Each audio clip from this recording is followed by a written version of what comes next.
Inshallah, we're ready to start whenever you are. Thank you. Bismillah ar-Rahman ar-Rahim. La hawla wa la quwwata illa billah al-aliy al-azim. Alhamdulillah rabbil alameen. Wa sallallahu ala sayyidina wa nabiyyina Abil Qasim al-Mustafa Muhammad.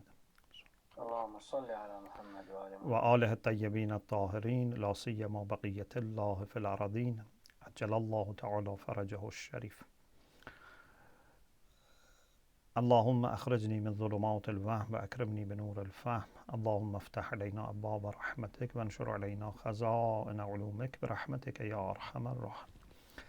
Alhamdulillah, we have tawfiq to continue our study of history of Shia Islam. This is the second part on life of Imam Hasan alayhi salam, and we are approaching his birth anniversary, so it's very relevant. In the last session, we ended with discussion about the peace treaty of Imam Hasan alayhi salam with Muawiyah. We complete that discussion today and mention also some of the things about moral characteristics of Imam Hasan alayhi salam. So if we want to give a list of reasons for the peace treaty, which was not just a peace treaty, it was a peace treaty and also a shift of power. So we should know first the situation of the society in that time. Shaykh Mufid Ridwanullah Ta'ala alayh has a good analysis of that society. He says there were 5 groups. First, the Shia of Amirul Mu'minin, who were very understanding and obedient to the Imam. Second group, Khawarij or Kharijites. These were people that initially or primarily they wanted to fight Muawiyah, and we know what happened during the life of Imam Ali alayhi salam. In the time of Imam Hasan alayhi salam, they wanted to fight Muawiyah because their plan to kill Muawiyah and Amr As and Amirul Mu'mineen only unfortunately succeeded with killing of Amirul Mu'mineen. So they wanted to continue the fight against Muawiyah, and they joined Imam not because they were loyal to Imam alayhi salam. They just wanted to fight Muawiyah. The third group, which is thought to be maybe the largest group, were the people who were after booties, war booties, Ghanaimul Harb. The fourth group, some people that they had no good understanding of the situation, and they were not very clear about who is right, who is wrong, etc. And the fifth group who joined Imam Hasan alayhi salam just because of tribal relations. So if the head of the tribe was supporting Imam, they were supporting Imam. If head of the tribe betrayed, they were also leaving the army. So there were 5 groups in the camp or army of Imam Hasan alayhi salam. I repeat, Shia, true Shia of Amirul Mu'mineen and then Imam Hasan alayhi salam. Khawarij, 2. 3, some people who just joined to gain something worldly, booties. 4, some awam, some lay people who didn't have good understanding and analysis. And 5, people who joined just because of tribal relations and, to follow their own leaders. Iraq was the hub or the center for futuhat, for conquests in the east. And many booties were sent to Iraq. Amirul Mu'mineen alayhi salam, when he was Khalifa, So he resisted and tried as much as possible to stop any discrimination, any privilege, situation with respect to these booties and public money. And as you know, it led to some wars because people were used to have some special privileges. So some of the people in Iraq, they were thinking that Ahlul Bayt or family of Amirul Mu'minin owe them something. So, because they said, because of you we had taken part in battles. And therefore they thought, sorry, I just connect.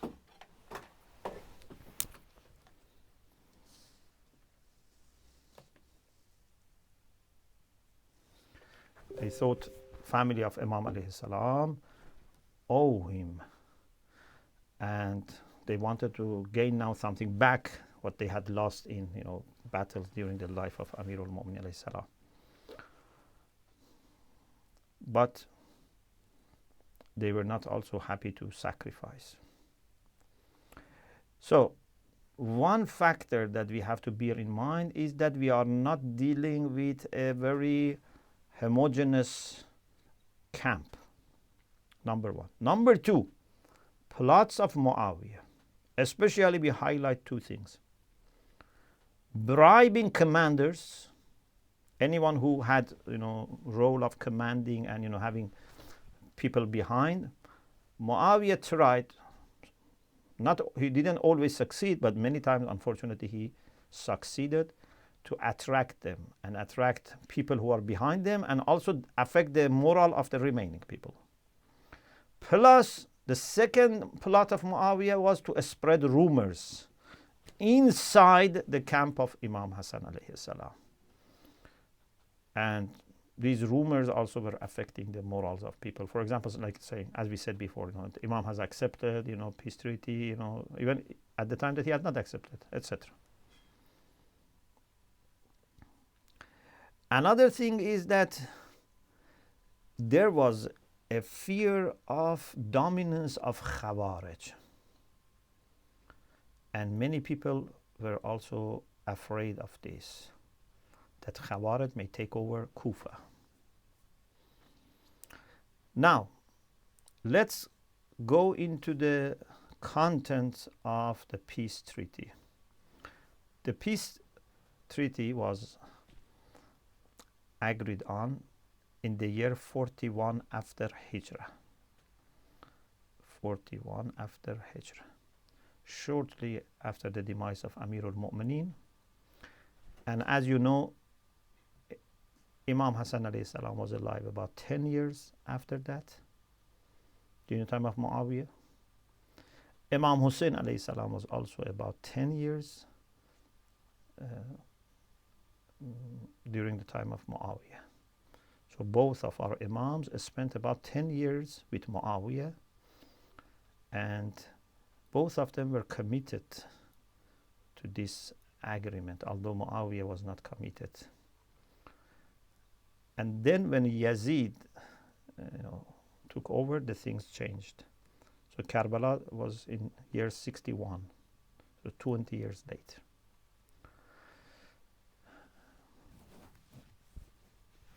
It is said that some people in the camp of Imam were very critical of this. So, for example, the famous story you have heard, and it's in the book, that after peace treaty was made, one of the people who were in the camp of Imam says that I went to see Imam alayhi salam, and I said to him, Assalamu alayka, na'udhu billah, na'udhu billah. He said, I told Imam, Assalamu alayka ya mudhill al-mu'mineen. Peace be upon you. Means we are not fighting you, but we are not happy with what you did. You humiliated mu'mineen. Imam alayhi salam said, replied to his salam and said, sit. I am not mudhillul mu'minin. I am mu'izzul mu'minin. You know, in Dua Nudba we say also, Aina mu'izzul awliya wa mudhillul a'da. Imams all try to be giving honor and dignity to mu'minin. So Imam Hasan said, I am not mudhillul mu'minin. I am mu'izzul mu'minin. And my aim from this peace treaty was to protect your lives. The same person says, then I went to his brother, Hussein ibn Ali, and informed him about what Imam Hasan had said. And he says, Imam Hussein told me, my brother is right. Each of you, as long as Muawiyah is alive, sit or remain at home. Meaning, not to do any, political things against Muawiyah. Not that, they shouldn't go out for meeting or salat or trading. Meaning that sit at home means not to do anything against Muawiyah publicly. If he dies and you are alive, I hope that Allah will bring forth something which is rushd for us, which is, a kind of guidance and progress for us. And I hope Allah is not going to leave us to ourselves. But Imam Hussein alayhi salam confirmed the same position of Imam Hasan alayhi salam. Contents are not unfortunately agreed on by historians. Some people maybe have their prejudices or bias. They were on the other side maybe. Anyway, unfortunately we don't have something which is universally agreed. But it seems that a very reliable, or at least the best reliable, is the report of Ibn A'tham. And he says, when the initial situation of war ended with peace treaty, Imam Hasan alayhi salam sent Abdullah ibn Nawfal, who was nephew of Muawiyah, was son of his sister, and he was in the camp of Imam Hasan alayhi salam. So Imam thought this is a good choice. He sent him to Muawiyah and said, go to Muawiyah and say, if people are safe with respect to their life, money, children, women, if they are safe, I give bay'ah. Or here it says, man bato bay'at mikonam, I give bay'ah. Basically, I sign this peace treaty. Otherwise, no. So you have to promise that life, money, children, family of people are going to remain safe. Abdullah ibn Nawfal went to Muawiyah, but he tried to negotiate not exactly as Imam had said, in his own way. He said there are conditions for peace that you have to accept. Number one, Khilafah will be delegated to you, but you have to then delegate it back after yourself, before you die, to Imam Hasan. Number two, every year you have to give Imam Hasan 55,000 dirham from Baytul Mal. Plus kharaj, tax of Darabjerd, a city in Iran. And people should have complete security. Muawiyah accepted. He said to bring a blank paper, and signed it and said, take it to Hasan ibn Ali. Basically saying, I'm happy with any term. This actually is a sign of someone who doesn't want to, respect. When in such a case, that he's happy to fight Imam Hasan.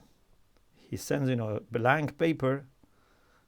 It doesn't look, honest. It means that, he just wants to get over this stage. So he sent this blank, paper to Imam Hasan alayhi salam. When Abdullah ibn Nawfal explained to Imam Hasan alayhi salam, Imam said, I am not interested in Khilafah after Muawiyah. This is not a condition. According to Ibn Atham's report. And about the financial terms that you have agreed with him, Muawiyah has no right to give some of the money of Muslim Ummah to me.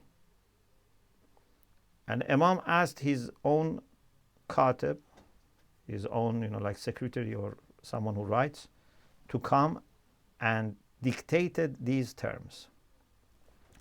This is a peace treaty between Hassan ibn Ali ibn Abi Talib and Muawiyah ibn Abu Sufyan, based on these terms. One, Hassan ibn Ali is going to accept peace with Muawiyah and will leave to him governance, with the condition that he acts among people according to the book of Allah and Sunnah of the Prophet and conduct of righteous caliphs. So there were conditions. Number two, Muawiyah has no right to appoint Waliyul Ahd, like a prince for himself, a successor. And Khilafah after him will be decided by a council of Muslims. Number three, all Muslims should live with peace, wherever they are. In Sham, in Iraq, in Hijaz, everywhere. Four, companions and Shia of Ali alayhi salam must be safe. That all Muslims should be living with security and peace, wherever they are, in Sham, Iraq, Hijaz. Number four is particularly about companions and Shia of Amir al-Mu'minin alayhi salam, that they should be safe, because Imam was concerned, knowing, Muawiyah, he was sure, Muawiyah is going to be harsh. So companions Shia of Amir al-Mu'minin have to be safe with respect to their money, life, children, women, and Muawiyah has to observe Allah's covenant, Allah's treaty with respect to his creation and his people. So he cannot do zulm to any person. Number five, Hassan ibn Ali and his brother Hussein, and none of their children or women or relatives or family members of the Prophet in public or private should be mistreated. And Muawiyah should not make a threat to any of them. Wassalam. This is a report that we have. Certainly these are not ideal, because when you are negotiating with someone like Muawiyah, you cannot have ideal situation. You dictate whatever is right. You have to prioritize certain things and let certain other things go. This is the only way to reach, something like a kind of agreement.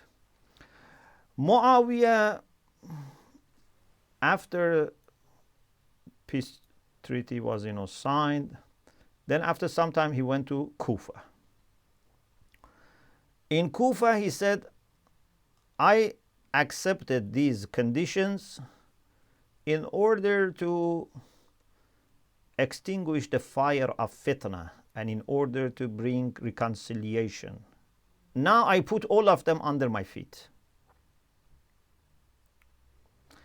In another report, he said, I didn't fight you so that you say salat or fast or go to Hajj or pay zakat. I fought you so that I rule you. And now Allah has given me what I wanted, even though you didn't want it. So no respect for these conditions. But the good thing was that someone like Muawiyah, who was very, good in deceiving people, this peace treaty showed his reality to people. And this was very important. Otherwise, even, something like Karbala could not happen, or if it had happened, was not, benefiting at all. I say could not happen because even maybe Imam could not have, those, followers and companions, because Muawiyah was so much, able to present himself as a good person, as a savior, and, Amirul Mu'minin, Na'udhu Billah, as a person who didn't even say salat. Cursing Amirul Mu'minin on member for years, tens of years, 20 years during his life. So, after he conquered, and, got the power and control, then he put lots of pressure on followers and lovers of Amirul Mu'minin alayhi salam. One of the things he did was he appointed Ziyad ibn Abi, the father of, Ubaydullah ibn Ziyad. He appointed him as governor. And he, in the time of Amirul Mu'minin, was showing love to Amirul Mu'minin. Therefore, he knew Shia. Maybe at that time he was good. Anyway, he knew the Shia. And therefore, even if the Shia later were not explicitly saying they are Shia, he knew them. And he was cutting off his, legs. He was, making some Shia blind, crucifying them on trees. Muawiyah said to his, people, agents, that no one should accept the witness of the Shia of Ali. Their name should be removed from Baytul Mal. And in another instruction, he wrote that whoever is accused of loving Ali should be, dealt with, and house of that person should be destroyed. Maqdisi says that Muawiyah had said that even to kill the Shia of Ali, if you find a Shia of Ali, you should kill him, like Hujr ibn Adi, etc. And anyway, after peace treaty, Imam Hasan and Imam Hussein, they left Kufa and they went to Medina. And Muawiyah made different plots to kill Imam Hasan alayhi salam. It was not only once that he tried. He finally killed Imam Hasan alayhi salam, but Imam Hasan told Imam Hussein alayhi salam that this is the third time that I am poisoned, but this is the most severe one. And he said, I'm going to die this time. And if they, bury me next to the Prophet, but if they stop you, then I don't want even equal to the blood of hijama. People when they take blood for hijama. He said, even I don't want that much of blood to be shed for my burial. So if they don't let you, then take me away from grave of the Prophet and bury me. So they buried him in Baqi. Because I have another program now, inshallah we will talk about merits of Imam Hasan alayhi salam in the next session. Plus we inshallah start the life of Imam Hussein alayhi salam. Alhamdulillah Rabbil Alameen.